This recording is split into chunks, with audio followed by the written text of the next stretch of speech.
Hoje nós vamos ter a 5ª semana. Tivemos já na primeira semana o primeiro princípio, que é o princípio do trabalho. O trabalho é uma bênção, o trabalho é adoração, o trabalho é um chamado de Deus para nossas vidas. Então, glória a Deus pelo trabalho, né? A Bíblia diz que quem não quer trabalhar não coma, né? Você precisa trabalhar. O segundo princípio que nós vimos foi o princípio do dar. Antes de gastar, antes de investir, antes de poupar, antes de qualquer coisa, você precisa aprender a dar. Dar é uma chave. Dar é uma chave que vira na sua vida. E nós vimos as maneiras de dar que a Bíblia nos ensina: dizimar, ofertar, atos de generosidade, investimentos no reino, ofertas, esmolas. Todas são maneiras que a Bíblia Sagrada nos ensina como dar, né? O terceiro princípio que nós vimos foi o princípio do poupar. Quantas pessoas estão passando muita dificuldade agora porque elas nunca souberam poupar? E por mais que isso possa parecer uma atividade sem fé, né? Talvez alguém pense: poupar é uma demonstração de que você não tem fé, que Deus não vai fazer a provisão. Vai, mas poupar é bíblico. A Bíblia diz: vai ter com a formiga, ou preguiçoso, falando de trabalho, mas diz: elas guardam no verão para que no inverno elas tenham comida suficiente. Então é bíblico, é um princípio do reino de Deus poupar uma parte daquilo que Deus te dá. E quarto princípio que nós vimos a semana passada foi o princípio do investimento. Investir e gastar, mas gastar com sabedoria. Nós não podemos ser reféns do espírito do consumismo dessa geração. Pessoas que todos os dias são vencidas pelo desafio, né, do consumismo, pela cobiça e por tantas outras, né, dificuldades que a gente tem. E aí entra uma série de coisas de, né, identidade, desejos que você não consegue controlar. E o que acontece é que, como resultado disso, muita gente no Brasil hoje está endividada, muita gente está pendurada, né, como diz, e está com muitas dificuldades porque não tem sabedoria em administrar os recursos que Deus coloca nas nossas mãos. Nós somos mordomos daquilo que Deus coloca na nossa mão. Nós não somos donos de nada, diga amém. Você é um mordomo dos bens, dos tesouros, dos dons e talentos que Deus colocou na sua mão. E você e eu vamos prestar contas dos 100% que Ele nos dá. Não só dos 10% que é o dízimo, mas dos 100% de tudo, do tempo, dos recursos, de tudo que nós temos, nós vamos prestar contas. E hoje, na 5ª semana, nós vamos falar sobre falar a verdade. Falar a verdade é um princípio. Mas antes da gente continuar, vamos fazer mais uma oração. Pai, te damos graças, Senhor, pela Tua palavra, pela Tua bendita palavra. Pedimos que Teu Espírito fale ao nosso coração, nos ensine, nos revele, nos dê instruções, Pai, claras a respeito da nossa vida. Eu oro para que o Senhor tome esse lugar mais uma vez e que haja um ambiente propício a ouvir a Tua voz. Repreendemos agora toda ação contrária, toda manifestação que não seja da Tua parte e toda voz que não seja a voz do Espírito. Pedimos e agradecemos já em nome de Jesus. Amém. Vamos ler o texto de Efésios, capítulo 4, o verso 25. Efésios, capítulo 4. O verso 25 diz assim: por isso, deixando a mentira, que cada um fale a verdade com o seu próximo, porque somos membros do mesmo corpo. Outro texto é 2 Coríntios, capítulo 13, verso 8. 2 Coríntios 13, 8, que diz: porque nada podemos contra a verdade, senão a favor da verdade. Vamos dizer esse texto juntos?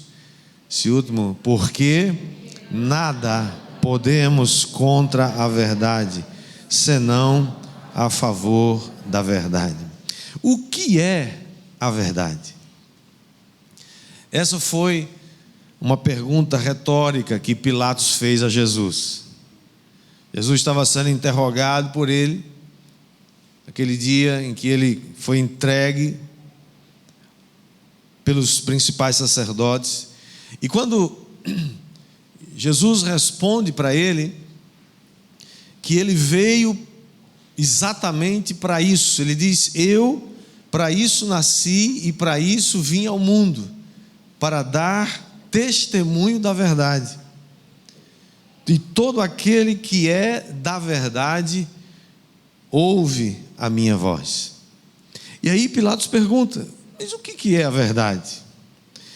Pilatos, na verdade, ele não estava interessado na verdade, porque ele não estava interessado nem em ouvir a voz de Jesus. Ele nem estava interessado em saber o que um galileu, a quem atribuíam poderes miraculosos, e de quem diziam que ele era o Cristo. Isso para Pilatos, para os romanos, não significava nada. Pilatos era apenas um governador romano que estava interessado em manter o controle, manter a estrutura funcionando e respondendo ao seu imperador. A cultura romana, na época, fortemente influenciada pela filosofia grega, dizia que não era possível encontrar a verdade ou descobrir a verdade, embora alguns pudessem dizer que ela existia, mas não se sabia aonde.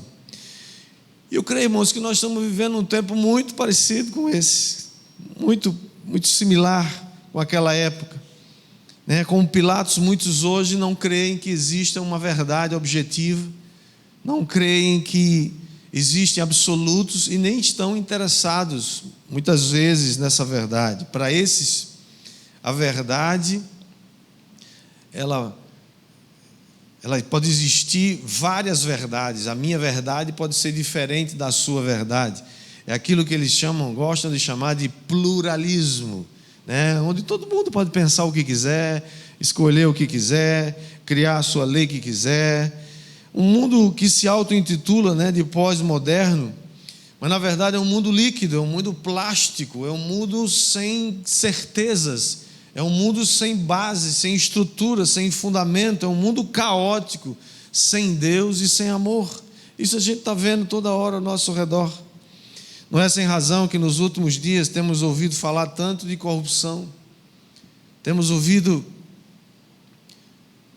tanto de ações completamente erradas, equivocadas, vinda de pessoas das quais a gente jamais poderia imaginar que essas pessoas se passariam para isso, autoridades inclusive. Não passa um dia sequer na vida da gente que a gente não ouça ou não veja alguma mensagem, alguma reportagem, alguma coisa, alguma notícia falando de corrupção. O que é a corrupção? É a destruição de alguma coisa do seu estado original, alguma coisa que se corrompeu, alguma coisa que foi adulterada. São características que foram afetadas originalmente de alguma coisa. E quase sempre nós sabemos que a corrupção está associada ao suborno, a corrupção está associada à desonestidade, está associada a um acordo feito para favorecer alguém em detrimento de outra pessoa, está ligado invariavelmente à mentira, ao roubo, ao engano e, portanto, à falta de verdade. Em Êxodo, capítulo 18, verso 21, Jetro, sogro de Moisés, quando ensina, dá uma sugestão para Moisés dizendo: olha, você precisa encontrar pessoas que te ajudem aqui. É muita gente para você governar sozinho, para você cuidar sozinho. Então você precisa encontrar homens dentre o povo que sejam, primeiro, capazes, depois eles têm que ser tementes a Deus, depois eles têm que ser homens de verdade e que aborreçam a avareza e o suborno. Irmãos, estamos vendo essas coisas acontecer toda hora no nosso meio, na nossa sociedade, com um descaramento impressionante. Os juízes de Israel deveriam ter várias qualidades, inclusive, está lá em Êxodo 23:8, diz que o juiz não pode aceitar suborno, porque o suborno cega até o perspicaz e perverte as palavras do justo. Não vamos nem entrar aqui nessa seara da justiça, porque senão a gente começa, a ficar meio indignado com algumas coisas.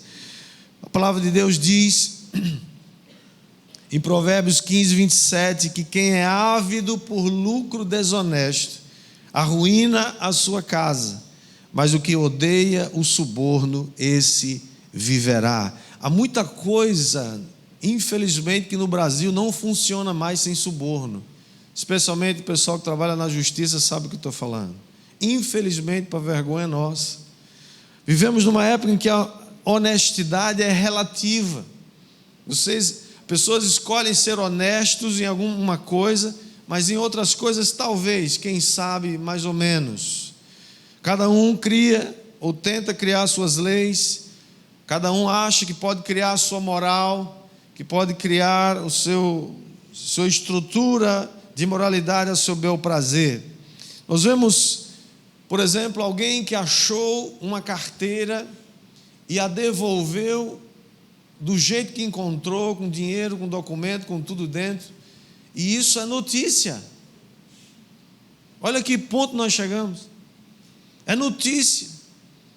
E quando essa notícia é dada, uma parte das pessoas que estão ouvindo essa notícia fala assim: uau, mas que virtude dessa pessoa, que pessoa maravilhosa, tem que gratificá-la.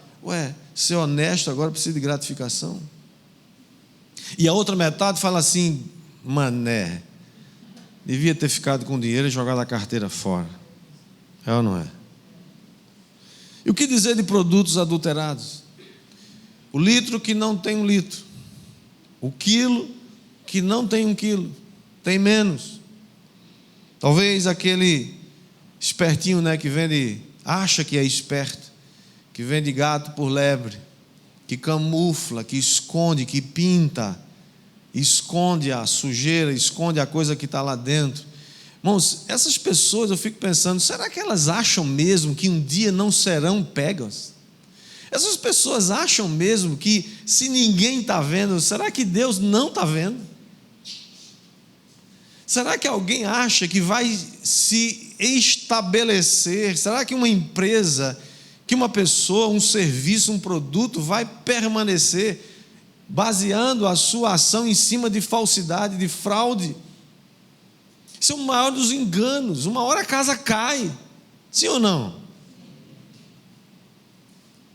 Provérbios 20:23 diz assim: o Senhor detesta o uso de 2 pesos, e uma balança desonesta não é boa. Provérbios ainda 12:22 diz: o Senhor detesta lábios mentirosos, mas aqueles que praticam a verdade são o seu prazer. A verdade, irmãos, é um dos atributos de Deus. Jesus disse a respeito de si mesmo: eu sou a verdade. João 14,6 diz: eu sou o caminho, a verdade e a vida, ninguém vem ao Pai a não ser por mim. Uma vida de mentiras não passa de uma carteira de identidade, da sua filiação. E a Bíblia diz que o mentiroso é filho do capiroto.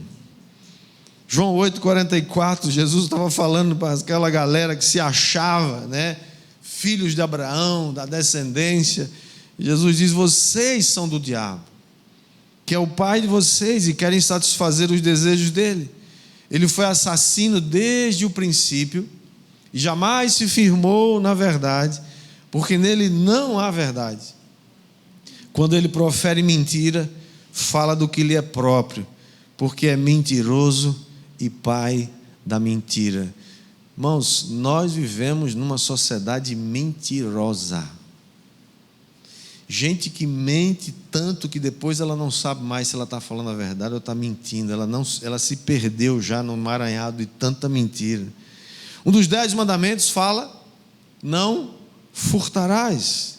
E o outro fala sobre falar a verdade. O último dos mandamentos diz: não cobiçarás. Aliás, o penúltimo mandamento diz: não dirás falso testemunho contra o teu próximo.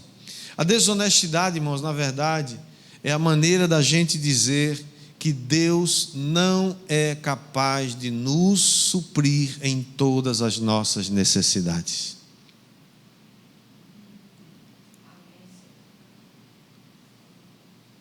É a mentira de que a gente precisa dar um jeito. Se você é filho, se você é filha de Deus, e eu creio que você é, você não precisa dar um jeitinho, Deus dá um jeitão para você. Quando agimos com desonestidade, na verdade nós estamos desconstruindo a nossa fé. Olha o que diz Provérbios capítulo 14, verso 2, ele diz: quem anda na retidão teme o Senhor, mas o que anda em caminhos tortuosos, esse o despreza. Deus espera, irmãos, e é natural que Ele espere, porque é da natureza do homem renascido em Deus, que tem a natureza de Cristo, que tem a mente de Cristo, que ele fale a verdade, ele seja honesto, que ele não vai fazer concessão nenhuma, não existe mentirinha para quem nasceu de novo. Quem nasceu de novo já sabe que é herdeiro de um reino, não é mais alguém que pensa somente ou espera somente nessa vida. Essa vida a gente está passando por aqui, sabe que tem um reino maior, e a Bíblia está dizendo ainda, Jesus completou essa história falando assim, lá em Lucas 16, 10, ele diz: quem é fiel no pouco também é fiel no muito, e quem é infiel no pouco também será infiel no muito. Ou seja, se alguém é desonesto no pouco, vai ser desonesto também no muito. Se você é capaz de contar uma mentirinha para se safar, para esconder, ou para deixar, né? Não, fala a verdade não, deixa, ou inventa uma história. Quem é capaz de fazer uma mentirinha, faz também uma mentirona. E ambos são pecado diante de Deus. A pergunta é: o que podemos fazer, o que vamos fazer para vencer a tentação da mentira? O que Deus nos ensina, o que a Bíblia nos ensina, para que nós possamos vencer a tentação da desonestidade. Por quê, irmãos? Porque há uma guerra.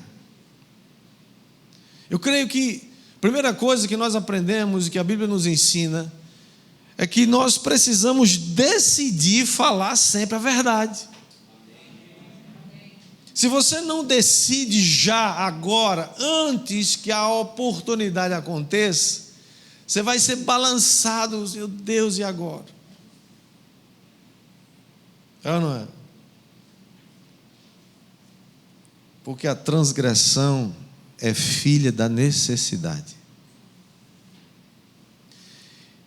Decidir falar sempre a verdade significa que nós não podemos ser desonestos e amar a Deus ao mesmo tempo. Assim como nós não podemos servir a dois senhores, como Jesus disse: não podeis servir a Deus e as riquezas e a Mamon, assim também nós não podemos ser desonestos e dizer que a gente ama a Deus. Isso são duas coisas incompatíveis, porque o desejo de agir desonestamente, irmãos, está dentro da gente. Sabia disso?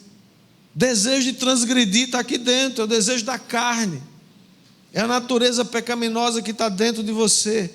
Olha o que Jesus está dizendo aqui em Marcos 7, 21, ele diz: porque de dentro do coração das pessoas é que procedem os maus pensamentos, as imoralidades sexuais, os furtos, os homicídios, os adultérios, a avareza, as maldades, o engano, a libertinagem, a inveja, a blasfêmia, o orgulho e a falta de juízo. Isso que significa, irmãos, que eu e você somos piores do que você imagina. Nós somos capazes de coisas horrorosas, porque a natureza pecaminosa está aqui dentro, a natureza caída do homem. Nós fomos regenerados em Cristo, glória a Deus. Aqui, você crê que você foi regenerado em Cristo? Você tem uma nova natureza, é a natureza que foi recriada pelo Espírito de Deus. Essa não se corrompe, essa você precisa alimentar, mas a natureza humana não foi derrotada ainda. Quem derrota a natureza pecaminosa são aqueles que andam no Espírito. Diga amém? Amém. É essa natureza caída que nos torna seres depravados, capazes de fazer e pensar coisas horrorosas. Por isso podemos afirmar sem nenhum medo de errar, irmãos, sem Deus estamos perdidos. Sem Jesus estamos perdidos para sempre. Sem Cristo, é por isso que todo esforço missionário que a Débora falou aqui, e que nós estamos empenhados, que as células estão empenhadas, que os missionários estão empenhados, é para que a gente possa avançar o reino de Deus e dizer para essas pessoas, para todas as pessoas, você precisa de Deus, você precisa de Jesus. Amém. Somente nós poderemos viver essa dimensão, na verdade, no entanto, falar a verdade, viver na verdade, se a gente tiver uma vida cheia do Espírito Santo. Muita gente tem naufragado na fé, porque querem ou tentam fazer isso sozinhos, ou tentam dar jeito, não, eu vou dar um jeito nesse negócio. Isso é fruto, esse fruto da carne só pode ser combatido com o fruto do Espírito. A Bíblia está dizendo muito claro, Paulo escrevendo aos Gálatas, capítulo 5, verso 16, ele diz: vivam no Espírito e vocês jamais satisfarão os desejos da carne. Porque, verso 17, a carne luta contra o Espírito, e o Espírito luta contra a carne, é uma guerra aqui dentro. Porque são opostos entre si, para que vocês não façam o que querem. Sabe qual é o problema daquelas pessoas que uma hora está lá em cima, outra hora está lá embaixo, uma hora está lá em cima, outra hora está lá embaixo? Vive no altos e baixos da vida. Quer que você, eu estou mal hoje. Hoje eu estou legal, eu estou na bênção, hoje está uma maravilha, né? Meu teste de hoje foi punk. Foi poderoso. No outro dia, sabe qual é o problema? Eu creio que um dos problemas é esse: a gente alimenta mais a carne ou alimenta mais o Espírito. Quem é que você está alimentando mais? Se você alimentar mais o Espírito, você vai estar sempre lá dando rabo de arraia, chute, né, rasteira no capeta, e você tem problema, com certeza. Tem desafio, muitos. Tentações, e não muitas. Jesus foi tentado em tudo, porque você não vai ser, e eu também.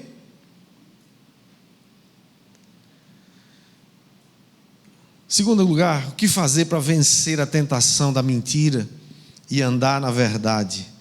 Segunda coisa é: permaneça firme no temor do Senhor.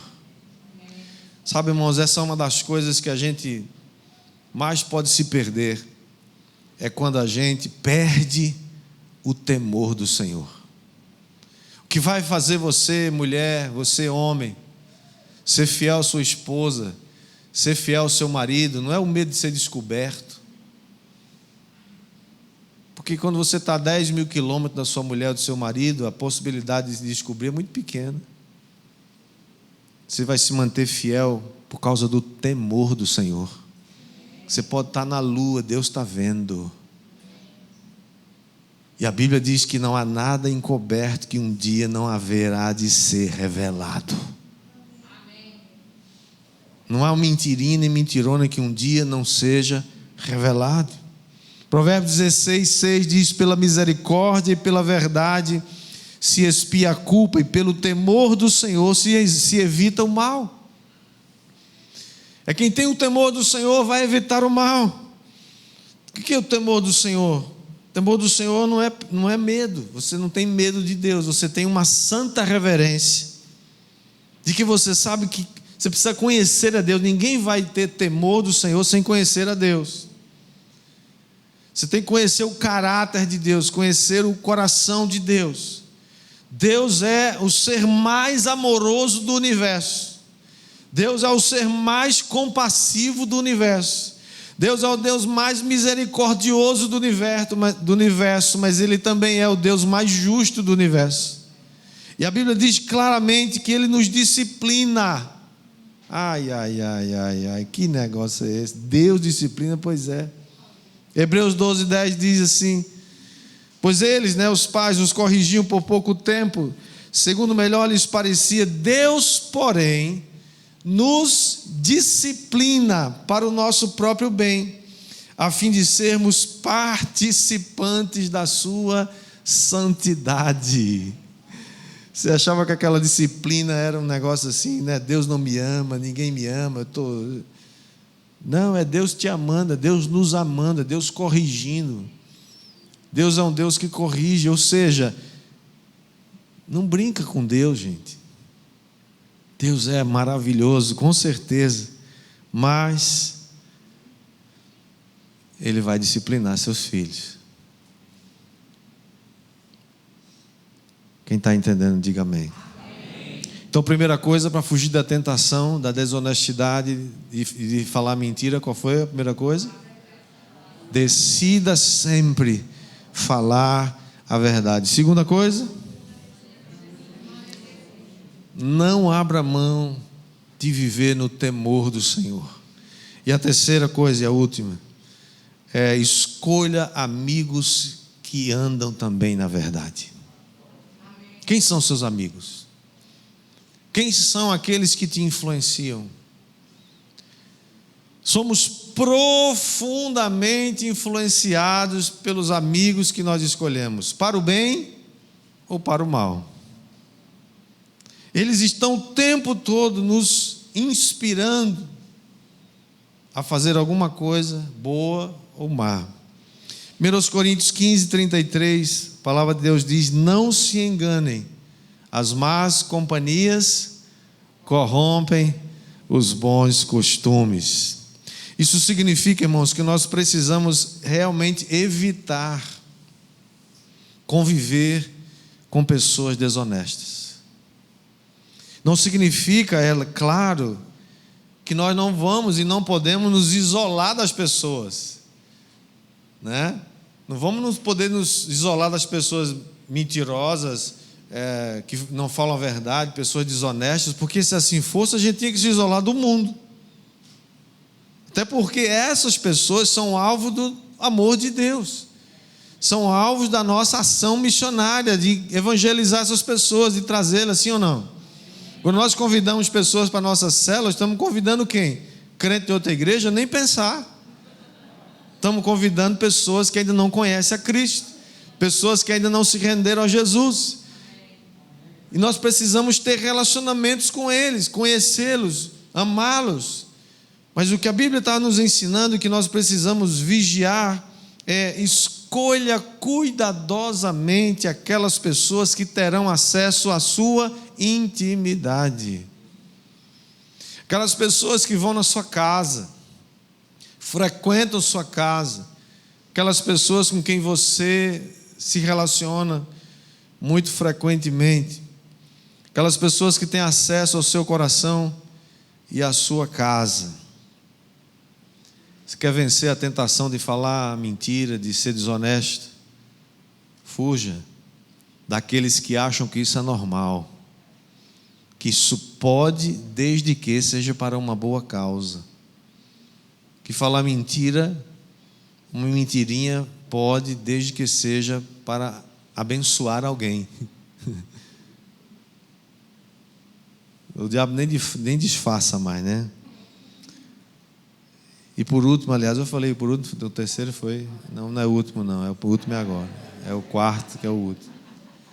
O quarto, falar de Cristo é falar da verdade. Cristo é a verdade. Cristo é a realidade. O que é o Evangelho de Jesus Cristo?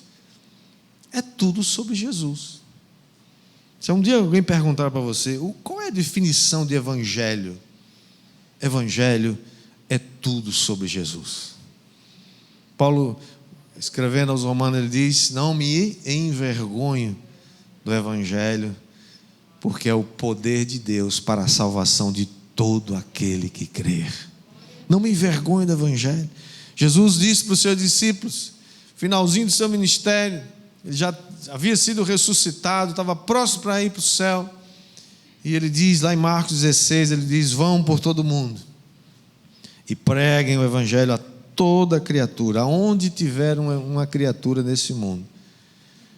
Qual é a nossa fronteira? É onde tiver uma criatura que ainda não ouviu falar de Jesus. Pregue o Evangelho a toda criatura. Quem crê e for batizado será salvo, quem porém não crer será condenado. Quem crê em quê? Ou no quê? Quem crê na verdade. Quem crê em Cristo, quem crê em Jesus, esse sim poderá e será salvo. Quem porém não crer